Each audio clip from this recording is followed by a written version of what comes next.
Rebel star fans దెబ్బతో తన Twitter అకౌంట్ని డీయాక్టివేట్ చేసుకున్న డైరెక్టర్. ఆ డైరెక్టర్ ఎవరో, తన ట్విట్టర్ అకౌంట్ని ఎందుకు డీయాక్టివేట్ చేసుకున్నాడో ఫుల్ డీటెయిల్స్ చూద్దాం. షారుఖ్ ఖాన్ యాక్ట్ చేసిన డుంకీ మూవీ కోసం తన ఎక్సైట్మెంట్ని షేర్ చేసుకున్నాడు డైరెక్టర్ వెంకటేష్ మహా. ఈయన care of Kancharapalem movie director.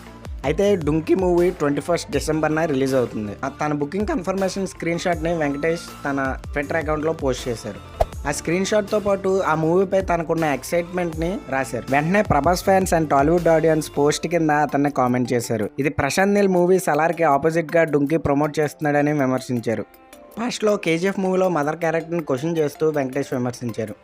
ఈసారి ఫ్యాన్స్ వెంకటేష్ ప్రశాంత్ పై కావాలనే టార్గెట్ చేసాడు అని ఆరోపిస్తున్నారు. అయితే తాను రెస్పాండ్ అవుతూ, మీరు పొరపాటు పడుతున్నారు, నా ముందు పోస్ట్ రాసేటప్పుడు డుంకీ కోసం నా ఎక్సైట్మెంట్ ని షేర్ చేసుకున్నాను, అంతే తప్ప నాకు వేరే ఉద్దేశం లేదు. ప్రభాస్ ఫస్ట్ మూవీ నుంచి ఆయనకి పెద్ద ఫ్యాన్ ని అని పోస్ట్ చేశారు. అయినా ఫ్యాన్స్ మాట వినకపోవడంతో తన అకౌంట్ ని డీయాక్టివేట్